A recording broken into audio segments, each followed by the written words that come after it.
Well,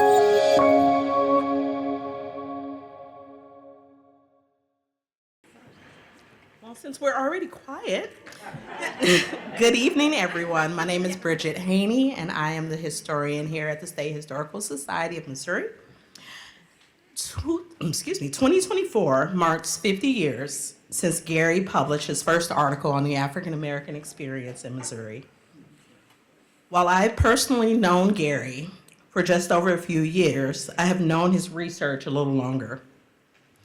It is an honor to relaunch the African American Experience in Missouri lecture series, started in 2016 with the support of my advisor, Kiana K. Irving, in response to the Concerned Student 1950 movement. Unknown to Gary, his work directly influenced my master's work at the University of Central Missouri. Race and meaning changed my approach to researching. Race and meaning changed my approach to research in Black women's experiences in Kansas City. 3 chapters shaped my research trajectory and helped my approach to the archives in general. Yours for the Race, the life and work of Josephine Yates served as my introduction to educated Black elite women in their work and progress navigating segregated Kansas City and Missouri. Through the Wheatley Sisters Remembered, Living with Segregation in Kansas City, I learned that working class Black girls navigated life in the city, how working class Black girls navigated life in the city. Gary's research on the industrial schools in Tipton prompted me to think critically about progressive era and progress in terms of criminality and freedom. And just so you know, that Gary has 10 books available to purchase in the bookstore, and there will be a book signing after the talk. Without further delay, I am pleased to welcome our executive director, my mentor and friend, Dr. Gary Kremer, to the stage. Thank you.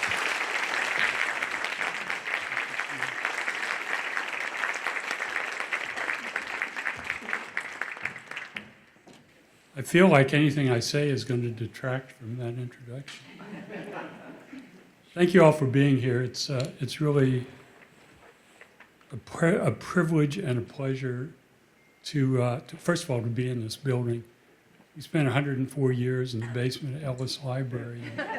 So I'm always thrilled to say welcome to the Center for Missouri Studies. It's hard for me to grasp the idea that I've been doing this for 50 years. I feel 38 or 39. But it's true. I'm not sure where the time has gone, but it's gone. I never imagined in 1974 that I would be standing here, or actually standing anywhere, talking about things I'd written over the period of a half century. This photograph, by the way, I've had some questions about it. This is a photograph taken in about 1919 or 1920 of a group of people in Hartville, Missouri, deep in the Ozarks. Hartville is about 30 miles due south of Lebanon, down Highway 5. It's one of those, I'm going to start talking, I won't get to my talk, but it's one of those communities that in 1870, there were 20 Black people in the whole county. And 10 years later, there are hundreds. And they're all part of the migration of Blacks, what historians call the Great Exodus, out of the Ozarks and out of the South after the 1877 compromise. And they stayed there for a generation. And so, is there a pointer on here? Yeah. So this man and this woman were married, and soon after this picture was taken, they moved to Kansas City. They had been there, their families had come out of Carthage, Tennessee in the 1870s. It's one of my favorite pictures. And so I got to know their daughters very well, the Whitley sisters, and I'll talk a little bit about them in a minute. But anyway, it's been 50 years. The first essay that I wrote or was involved with writing, it was actually co-authored, was an extensive piece co-authored with my then fellow faculty member at Lincoln University, Tony Holland. Now, if you know Tony, you might not recognize this picture. This is 50 years old. But that first essay was written with Tony and my mentor, the Black history pioneer Lorenzo Johnston Green. I'm the guy on the right. I was 25 years old and filled with the confidence and the hubris that seems to accompany youth. The essay was titled "The Role of the Negro in Missouri, 1719 to 1970," a title that reflected the lingering presence of the term Negro in contemporary scholarship, although that term had been widely replaced in everyday conversation by Afro-American and Black. The essay has a story all its own. In 1973, then Missouri Secretary of State James C. Kirkpatrick announced that he was going to dedicate the official state manual in Missouri to Missouri's HBCU, Lincoln University, and that the traditional feature historical article in that manual would be about the role of Black Missourians in the history of the state.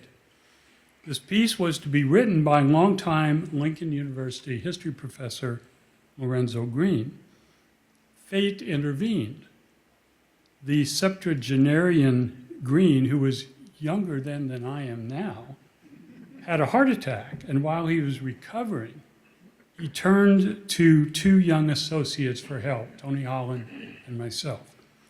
And for the next year and a half, Tony and I set about researching and writing about the Black experience in Missouri with direction and oversight provided by the recovering Dr. Green. Much of the research was done in the reference and newspaper library of the State Historical Society of Missouri, a place I've been frequenting for roughly 60 years. I was only 4, I think, when I first started. As the deadline for the manuscript completion grew ever closer, the recovering Dr. Green gained strength and health, and his proposed revisions to the manuscript got longer and longer. And the Secretary of State, who wanted the project finished in a timely manner, grew first impatient and then annoyed. And finally, with the submission date past due and the manual in danger of coming out late, I received a call from John Ashford, the Secretary of State's Chief of Staff, who summoned me to the Capitol, placed me in a room with the manuscript, literally locked the door, and told me I could not leave until I produced a final version of the essay, which I did. The publication of that essay had many consequences. One was the publication of an article in the January 1976 issue of the Missouri Historical Review, the first of more than a dozen articles that I published in that journal over the next half century. This essay, titled "Some Aspects of Black Education in Missouri," and addressed by Richard B. Foster, co-authored and co-edited with my colleague Tony Holland, was actually an annotated speech by this man, Foster. He looks like a really pleasant, nice guy, but he rode with John Brown in Kansas. He was a Congregationalist minister from Dartmouth and a very strongly avowed abolitionist who was also a second lieutenant in the United States 62nd Colored Infantry. Foster was the founding principal of Lincoln Institute, now Lincoln University in Jefferson City. And this essay that Tony and I published, we found in an 1869 Jefferson City newspaper. It was a speech that Foster gave in May of 1869 at a convention of teachers in St. Louis, Missouri. This essay this speech really was Foster's take on the struggles African Americans were going through as they sought an education in Reconstruction Missouri. You probably know that prior to the Civil War, it was against the law in Missouri for an African American to be taught to read and write. Slave or free, even if you were a white enslaver, a master, you could not teach your own enslaved person to read or write because the notion was that was a threat to the institution of slavery. They might get the crazy notion in their head of rebelling or running away. The speech was informative, insightful, and provocative, but in rereading it today, I realized that I failed to take notice of and draw attention to one of its most poignant points. In the speech, Foster tells the story of his black, quote, friend and neighbor, Cyrus Trigg, end quote, who gained his freedom at age 68 in Cole County. Calculating the value of Trigg's lost wages over his years of servitude, Foster raised the question, quote, how much does the United States owe him in the nature of damages for the repression and subjugation of his manhood, for false imprisonment, for tearing from him all of his 12 children, 10 of whom were never recovered, end quote. Although he did not use the word directly, Foster, the white abolitionist, was clearly talking about reparations and laying the moral groundwork for the idea of compensating former slaves, enslaved persons, for their forced labor, an idea that, of course, is still very much with us and discussed today. In 1980, Tony, Dr. Green, and I transformed that original essay that appeared in the official manual into a book titled Missouri's Black Heritage, the first edition published by Forum Press of St. Louis. And 13 years later, a revised edition of that book was published by the University of Missouri Press. And currently, I'm working on a second revised edition of the book for the same press with the help of two Mizzou PhD history graduate students, one of whom is with us tonight. Lauren Jackson, where are you? There you are. Hopefully, I say this because Andrew and David are in the room. Hopefully, that book will be finished and available sometime early in 2026, and I won't get a call that summons me across the parking lot and locked in a room and told I cannot leave until it's finished. A dominant topic of my writing about race during the 1970s was a black man from St. Louis named James Milton Turner. Born into servitude in St. Louis in 1839, Turner gained his freedom while still a child, thanks to the efforts of his free black father, John, a farrier. Turner was able to obtain an education in St. Louis despite laws against teaching black persons enslaved or free to read or write. And in fact, he went to Oberlin College, which at the time was the only institution of higher education in the country that admitted both women and African Americans. Turner emerged as a promoter of black education in the immediate post-war period, and also wielded considerable political power as Republicans curried the favor of newly enfranchised black males who had just gotten the right to vote through the 15th Amendment, passed in 1870, ratified in 1870. Turner parlayed this influence. He went around the state trying to set up black schools, hired by the American Missionary Association and the state of Missouri and the Freedmen's Bureau. Imagine what that must have been like. A black man traveling across the state of Missouri. You read his correspondence, you get the feeling at times that he got on a train and rode because he could, because he had the freedom to do that. But imagine what it must have been like going into places like Callaway County and telling white folks that they had to pay taxes for a school for blacks. In fact, he wrote a great letter back to Oliver Otis Howard, the director of the Freedmen's Bureau, and described Fulton, Missouri as, quote, the meanest place with the meanest people I have ever seen in my life. But Turner parlayed his influence and his popularity into state financial support for Lincoln Institute. He is the reason Lincoln got its first state appropriation. And also, he parlayed it into a job for himself as the United States Minister to Liberia, a position he held from 1871 to 1878, the first African American to serve in that post. But upon his return to St. Louis in Africa, from Africa to St. Louis in the late 1870s, in the wake of the Compromise of 1877 and the Republican abandonment of African Americans in the South, Turner became disillusioned with the promise of America, and he began to advocate for black colonization in Indian Territory, now the state of Oklahoma. There, in Indian Territory, he encountered former enslaved blacks who had lived among the so-called 5 civilized tribes, especially the Cherokee. He spent the remainder of his life serving as an attorney for the freedmen. He became an attorney by asserting that he was one. And he prosecuted financial claims against the Cherokee and other of the 5 civilized tribes.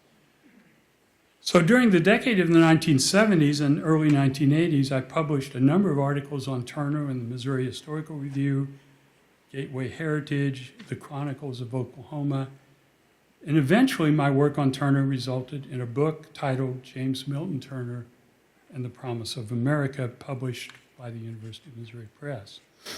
My research and writing took a bit of an unexpected turn in 1978 when Lincoln University, where I was a young assistant professor, faced financial difficulties. The history department was told it had to eliminate a faculty position. My job was relatively safe, but the job of one of my colleagues, a good friend of mine, was not. So to try to free up some money and secure his job, I wrote a grant proposal to the State Historic Preservation Office, proposing to do what was referred to as a cultural resource survey, with the goal of trying to get some black historic sites listed in the National Register of Historic Places. At the time, in 1978, no one had done anything systematically surveying the state, trying to find sites that had relevance to the black experience in Missouri. I sought to rectify that situation while simultaneously trying to save my friend's job, and actually accomplished both. This was really my first foray into public history. The project I proposed, and which the State Historic Preservation ultimately funded, called for a survey of buildings in one of Missouri's most historically significant black neighborhoods, a community in North St. Louis known as the Ville.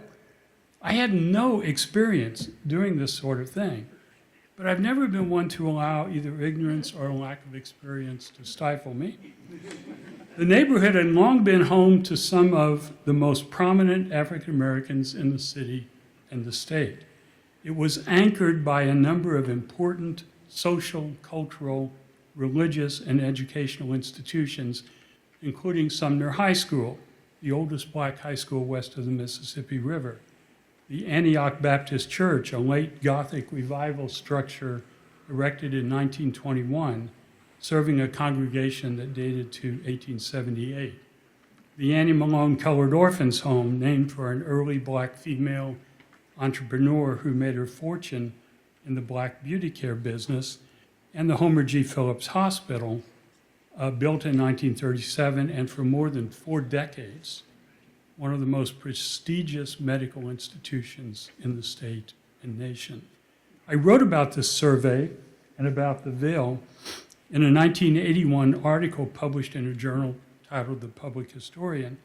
And for the next several years, I wrote a number of articles about buildings around the state that documented some aspects of Missouri's rich black past. One of my favorites was a building in Sheridan County, your county, that had served as the core structure of a school called the Dalton Vocational School. The building's on the right. If any of you know the Lincoln University campus, there's a building on the campus that looks exactly like this. It's called Damel Hall.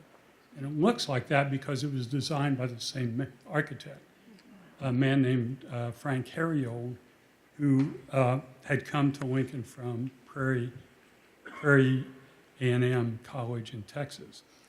The Dalton Vocational School was established in the early 20th century by Nathaniel C. Bruce, a student of Booker T. Washington and George Washington Carver at Tuskegee Institute in Alabama. Bruce referred to the school as the, quote, Tuskegee of the Midwest. The school drew African-American students from a 9-county area surrounding Sheridan County.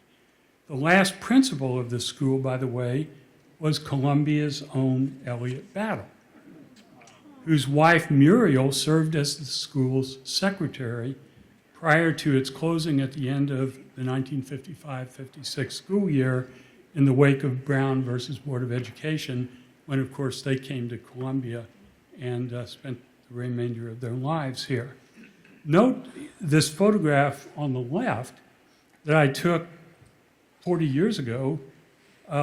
This is an interior classroom of that building on the right, with the blackboard still visible in a classroom where poles were suspended horizontally for the drying of tobacco. I began to think of the Cultural Resource Survey as a new way of doing Black history. And indeed, I wrote an essay by that title that was published in Gateway Heritage, a magazine then being published by the Missouri Historical Society in St. Louis.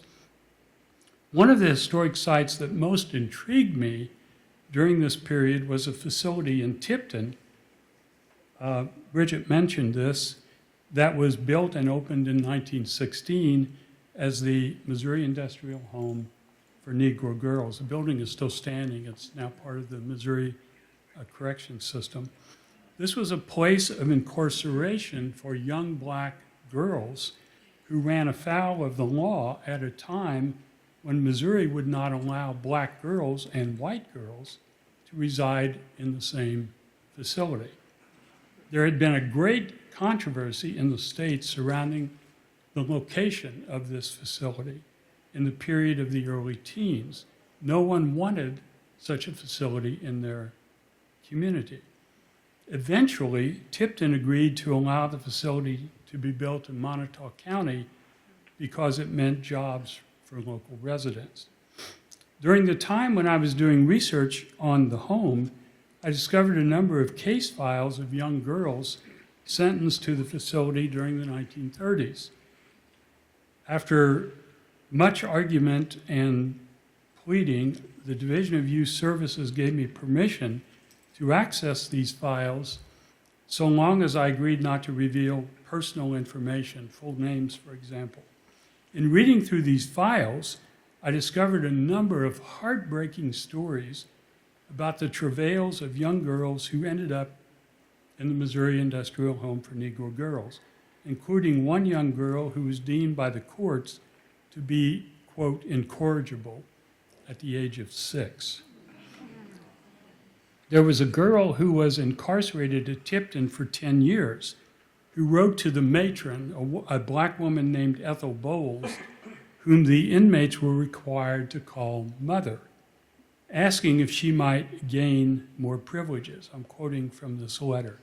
Mother, could I just be free? Just let me be free. I could help around here and like that, anything, so that I could be free and could have a good time. Tomorrow I'll be 19. I wonder what it would be like to be free and could stay up as long as you like and see a movie or go swimming or something like that. I want to get loose, to see people and mingle with them. Please don't keep me any longer. Mother, if you could only understand the constant grind of things, day after day, year after year, it is really getting me. Mother, please. And then there was a case of an 18-year-old inmate named Willa. who continually encountered the head matron's wrath, often for engaging in what was deemed to be aberrant sexual behavior. At one point, Willa, who was from St. Louis, wrote a parody of the 23rd Psalm about Mother Bowles. I'm quoting, "Mother Bowles is my shepherd. I am in want. She maketh me to lie down on the floor. She leadeth me beside starvation. She torments my soul. She leadeth me in the path of death for her name's sake. Yea, though I walk through the valley of the shadow of death, I fear evil, for she is with me. Her rod and her staff, they beat me. She breaks down my defense in the presence of mine enemies. She anointeth my head with whelps. My cup is empty. Surely hatred and revenge shall follow me all the days of my life, and I shall dwell in hell forever and ever." The Missouri Industrial Home for Negro Girls continued to operate until the mid-1950s, when in the wake of integration, the black girls of Tipton were sent to Chillicothe to be housed with young white juvenile offenders, and the Tipton facility became the Missouri State Penitentiary for Women. Another building I discovered that held an incredible story was this Free Will Baptist Church. It's all that's left of the town of Pennytown, about 8 miles southeast of Marshall. Pennytown was a freedman's hamlet, home to a number of formerly enslaved people, including these people, the man in the center, Joseph Penny, the community's namesake. It's a fascinating place, or it was a fascinating place, where children were raised somewhat communally by the elderly women, and the working age men and women would walk the 8 miles into Marshall to work as day laborers. And you can tell by the census returns, a family here will have some cows, and the next family will have some hogs, and then some horses. They shared resources, and there is still a corner on the courthouse square in Marshall where which old timers call the Pennytown Corner. It's where the African Americans would gather at the end of the workday as a group and then walk back out to Pennytown.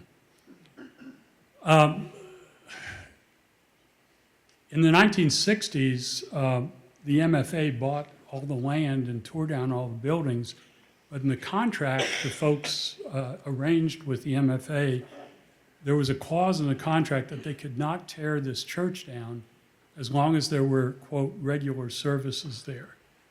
So once a year, regular as can be, there is a church service here that coincides with the Emancipation Day picnics that used to be held all over Missouri on August 4th. And the building is one that we were able to get on the National Register of Historic Places. Another set of serendipitous circumstances that led to my writing about one of Missouri's most famous native sons, George Washington Carver. In the late spring of 1981, the superintendent, of course, the George Washington Carver National Monument in Diamond, Missouri, is the farm where Carver grew up, 200 acres. So one day, the superintendent of that park and a park ranger arrived on the campus of Lincoln University in search of someone to catalog their collection of documents and artifacts associated with Carver's life. Somehow they ended up in my office. And I confess that at the time, I had minimal interest in George Washington Carver. Students of Black history during the 1960s and 70s, myself included, I confess, tended to see Carver and his longtime Tuskegee Institute associate, Booker T. Washington, as conservative accommodationists who were too deferential to white society. In retrospect, I now think that judgment was too harsh. But I was looking for an alternative to teaching summer school.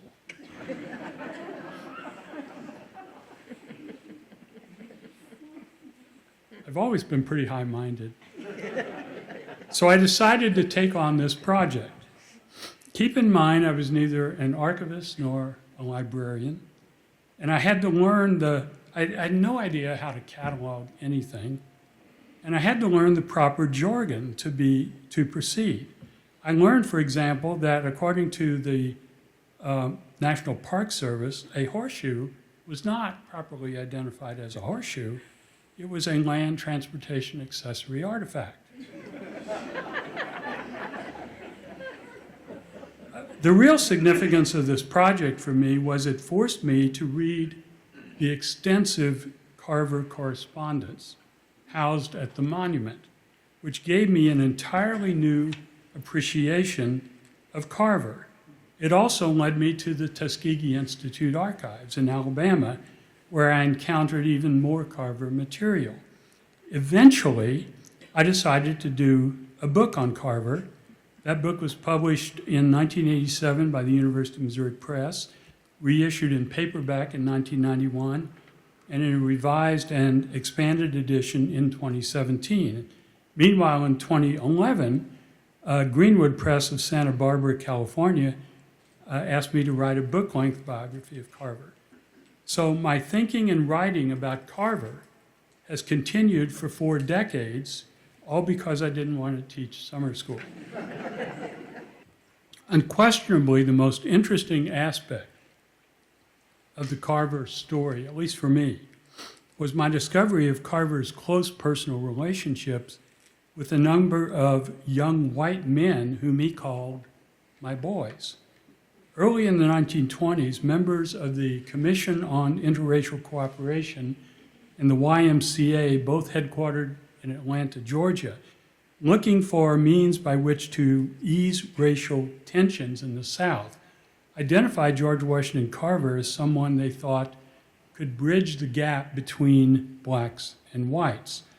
The small school professor suddenly found himself being invited to appear before groups of white youths, often at YMCA camps, believed by the YMCA and the Congress on Interracial Cooperation officials to be the most receptive to interracial cooperation. Inevitably, Carver would speak to these groups of young kids, and he would develop warm relationships with many of these young men. These are kids between the ages of 15 and 20. They became the Bachelor Carver's surrogate children. He corresponded with them and invited them to visit him for days at all-black Tuskegee Institute. This is in the 20s and the 30s. He called them my boys, once explaining to one of them in biblical imagery that he saw his boys as his Timothys and he was their Paul. In the late 1980s, I tracked down a few of those boys who were then in their 80s. I was able to interview them along with a number of Carver's former students and co-workers at Tuskegee. I will never forget, in particular, an interview with 86-year-old John Crichton. Did any of you know John Crichton? Longtime professor at Stevens. Crichton was a Carver boy who first met Carver in 1923 at a YMCA camp in Virginia.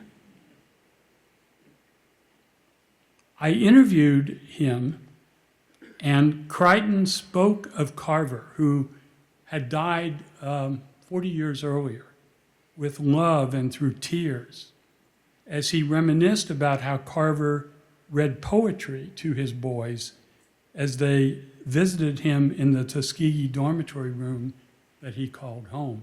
In fact, Crichton asked if he could read one of these poems. And it wasn't exactly a poem, it was a funeral oration by a Harlem Renaissance writer, whose name just escaped. I'm having a senior moment. I have those fairly often. The poem was entitled Go Down Death. And in this poem, or in this funeral oration, God tells Death to get on his white steed and ride down to Savannah, Georgia, and rescue Sister Caroline from a life of drudgery. And Death does. And Dr. Crichton was reading this poem, and tears were just flowing down his face. And this is more than 40 years after Carver had died, and 60 years after he had first met Carver. During the early 1990s, while doing research in Kansas City for essays I wrote for the Dictionary of Missouri Biography, published by the University of Missouri Press in 1999, I discovered the incredible story of Lake Placid, described by its founder as a recreational center for colored people in the Missouri Ozarks. This was the Black Lake of the Ozarks. Located mostly in Morgan County and a little bit in Benton County, near the town of Stover, Lake Placid was the brainchild of Dr. Percy Turner, the superintendent of Kansas City's General Hospital No. 2, the racially segregated public hospital for Kansas City's African American residents. Dr. Turner was an outdoorsman, a hunter, a fisherman, who was frustrated by the racism that made it difficult for him and other Black Kansas Cityans to enjoy the great outdoors. Only a small section of Kansas City's magnificent Swope Park was available to Black people, a section known to Blacks and whites as Watermelon Hill. And the Lake of the Ozarks opened to tourists after the completion of Bagnell Dam in 1931 was a whites-only resort. In 1934, Dr. Turner and a business partner purchased 346 acres of Ozarks woodland near Stover. A few years later, with the help of another Black physician turned politician, Dr. William J. Tompkins, about whom I've also written, Tompkins was born in Jefferson City, Missouri, and later became a crony of a guy named Tom Pendergast, and then a close friend of Franklin Roosevelt. But anyway, with Tompkins' help, Turner was able to get a WPA grant, a Works Progress Administration public grant for a private lake, with the stipulation that if ever there was a drought, it had to be open to the public. There's never been a drought that bad. They built a dam on the property and created a lake. Turner subsequently sold lakefront properties to Black Kansas City healthcare workers, teachers, lawyers, and businessmen. Word spread, and African Americans from St. Louis, then Topeka, then Des Moines, and other Midwestern cities began coming to Lake Placid, and it became a recreational center for the Midwest. One of the things that intrigued me most about the lake, or the Lake Placid story, was the insight it offered into race relations in mid-century Jim Crow Missouri. During the early years of Lake Placid, there was no electricity at the lake. Urban African Americans traveling to the rural Ozarks traded medical care for locally produced foodstuffs, fresh vegetables, poultry, milk, eggs, and more. Friendships developed. One such friendship was between a local family named Ray, W-R-A-Y, and Dr. and Mrs. Turner. According to family members I interviewed, Mrs. Alta Ray was treated by Dr. Turner for gynecological problems. Dr. Turner determined that Mrs. Ray needed a hysterectomy. With no local hospital available to him or to her, Dr. Turner transported Mrs. Ray to Kansas City in his personal car, admitted her to the private Wheatley Provident Hospital, a Black hospital, and performed the necessary surgery on her. He then took her into his home for several weeks of recuperation. In December of 1999, I visited Mrs. Ray in a Pettis County nursing home, accompanied by her two daughters. Although frail and weak and suffering from dementia, the then 92-year-old Mrs. Ray smiled when I showed her a photograph of Dr. Turner, remembering him and his wife and repeating over and over, they were good people. They were good people. That experience was a reminder to me that even in the age of Jim Crow, there were heartwarming stories of racial harmony and cooperation. In the 1990s also, the Missouri Humanities Council began a program they called Scholar in Residence. The goal of the program was to connect a humanities scholar to a community group that was working on a humanities project. At the time, there was a group in St. Louis known as the Landon Cheek chapter of the St. Louis African American History and Genealogical Society. This was at a time, you may remember, when the St. Louis County community of Kinloch was under great duress as a consequence of a decision to expand the runway of St. Louis's International Lambert Airport. And Kinloch residents were being displaced through buyouts and eminent domain. The Landon Cheek chapter wanted to document the history of Kinloch before it was totally destroyed. I was the historian they approached about helping them to document that history. Although there were undoubtedly a few African Americans living in the Kinloch area prior to World War I, the real influx of black migrants came with the so-called Great Migration of Southern black residents to St. Louis in search of good-paying war industry jobs from about 1914 to 1918. Although some of these migrants moved into the city of St. Louis, their sheer numbers combined with white racism and hostility made it difficult for them to find housing within the city limits. Additionally, many of these migrants were in search of land and the opportunity to be self-sufficient. This is a photograph I took in the 90s, but this was kind of the way many of these community homes were in the 19-teens and 20s. Many of these people were like the father of Sylvester Smith, who I interviewed multiple times, who moved to St. Louis from Mississippi in 1914 and purchased a plot of land in Kinloch where he could build a house, own his own land, and raise his own food. By the way, many people fled the East St. Louis race ride in 1917, walked from East St. Louis out to Kinloch, where they knew they would be safe.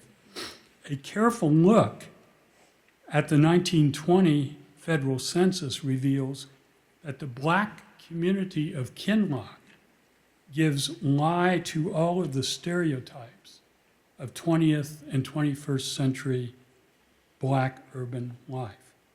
Of the 205 households in Kinloch in 1920, 180, 88% were headed by a man.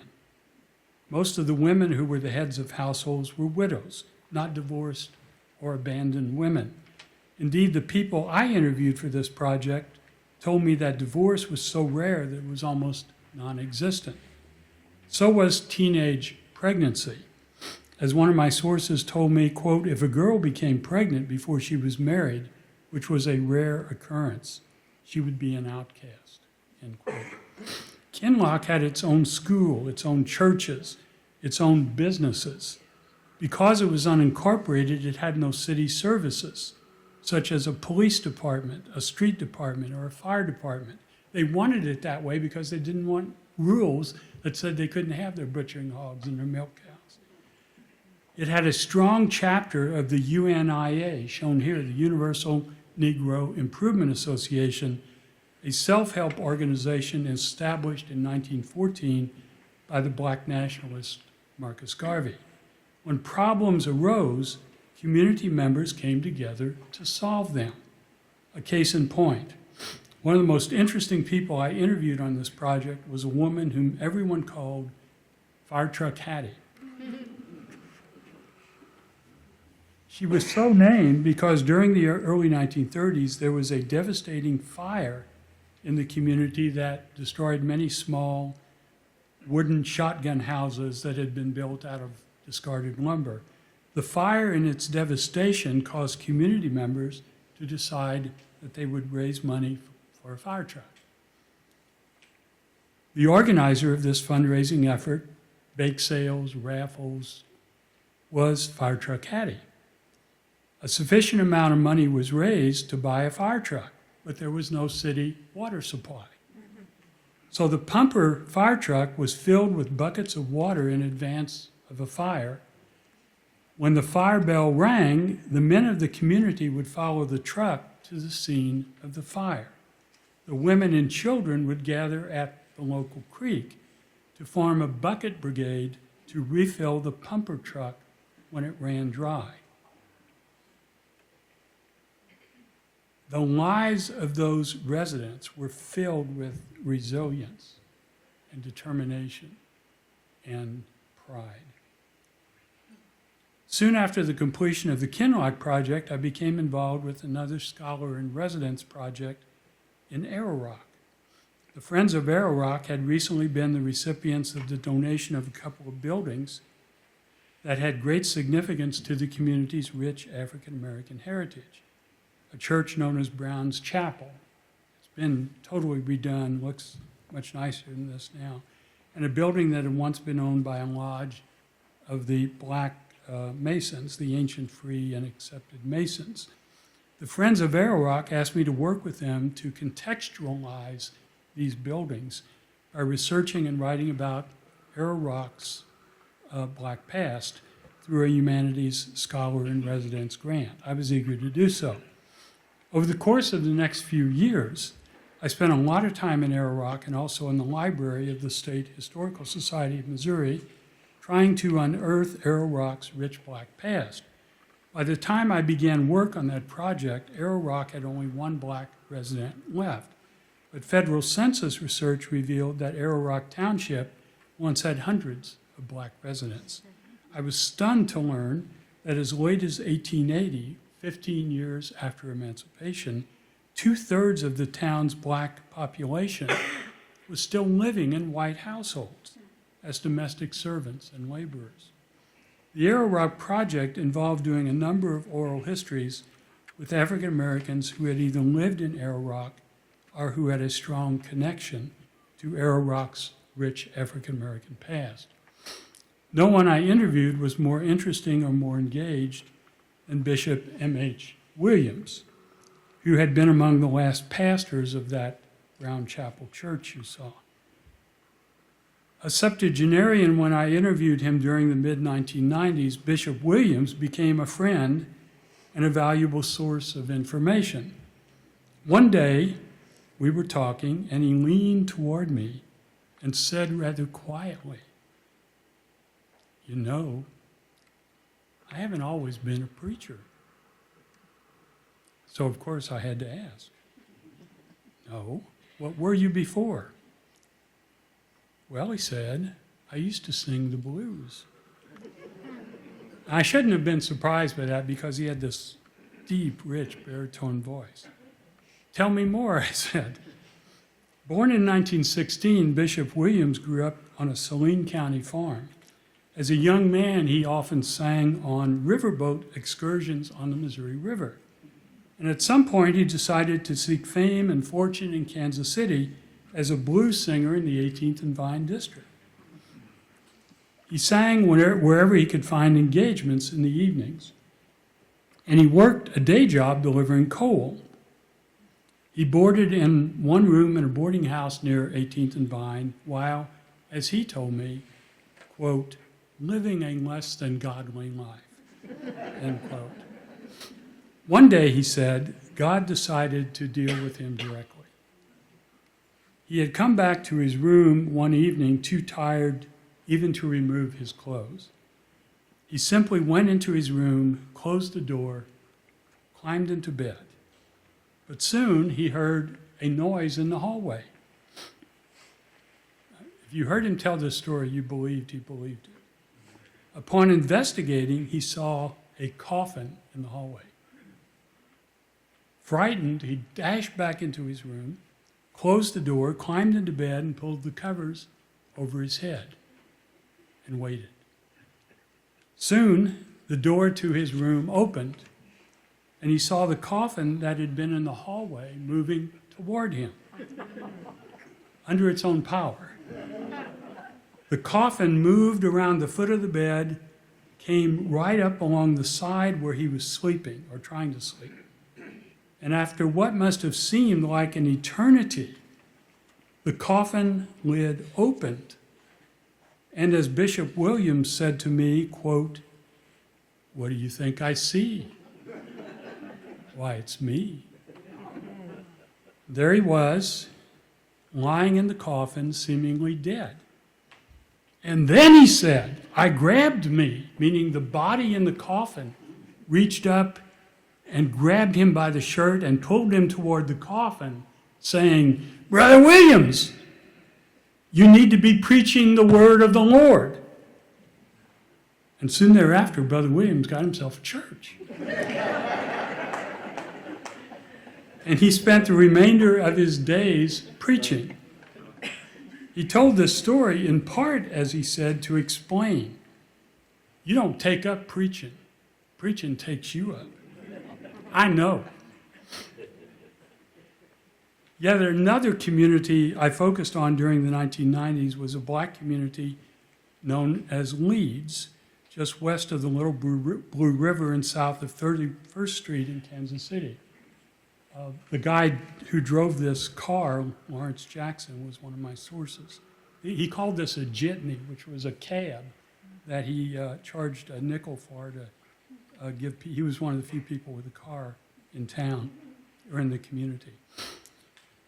Leeds was the Kansas City version of Kinloch, a place where great migrants from the South and from rural Missouri traveled to during the era of World War I in search of better jobs and a better life.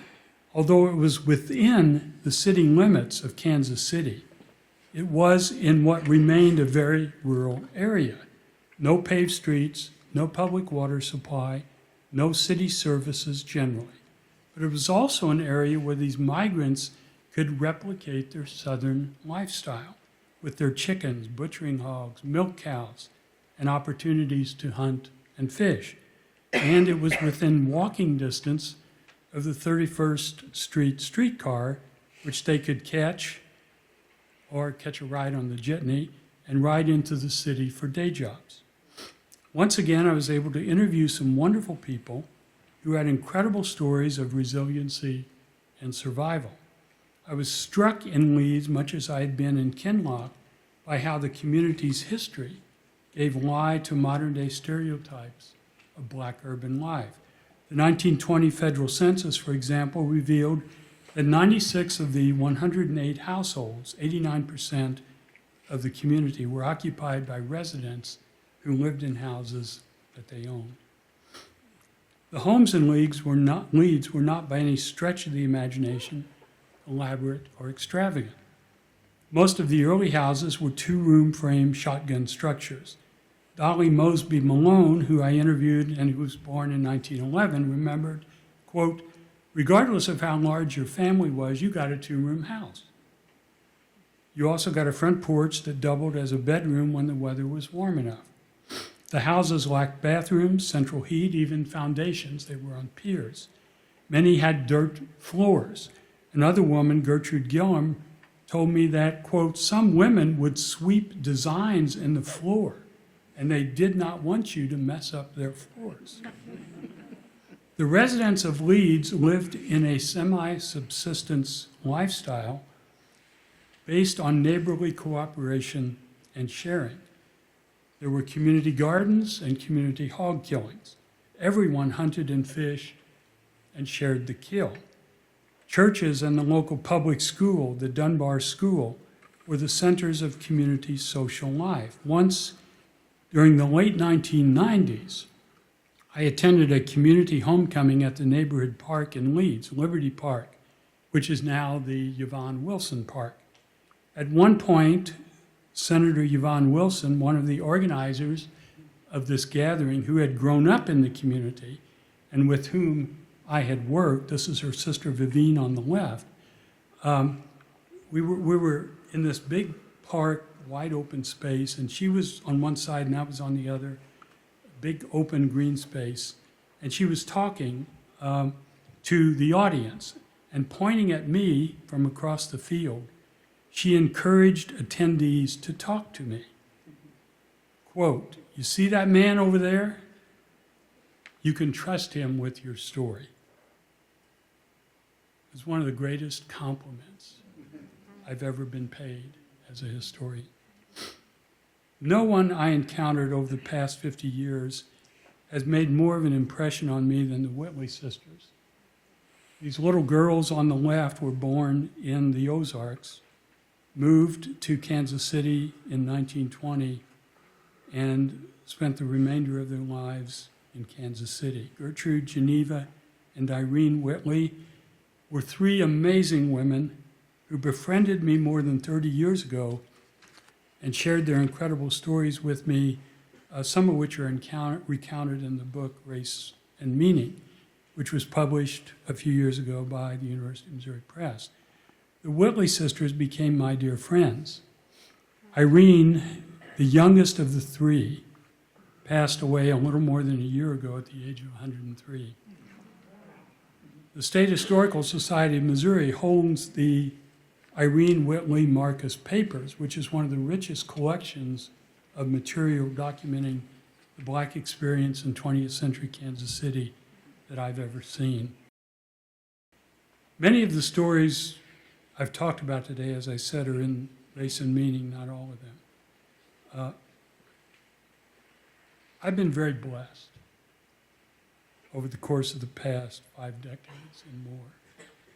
Among the greatest of my blessings was the opportunity to study under and work with Dr. Lorenzo Johnston Green. Dr. Green was one of the pioneers of the Black history movement. During the late 1920s and early 1930s, before he left Washington, D.C. to come to Lincoln University and teach, he was a research assistant to Dr. Carter G. Woodson, the founder of Black history, the Black history movement, and the creator of the Association for the Study of African American Life and History. Some 3 decades later, I was fortunate enough to become Dr. Green's research assistant. He told me once that he wanted me to carry on his life's work after he was gone, and that's what I've tried to do, although his contributions to the field far exceed my own. Among the many things I am grateful for is that Dr. Green was a memoirist. He kept detailed journals, 2 of which have been published as books, and he encouraged me to do the same thing. And I have, for the most part, followed his advice for the last 50 years. In closing, I'd like to share with you a journal entry that I wrote on January 28th, 1988.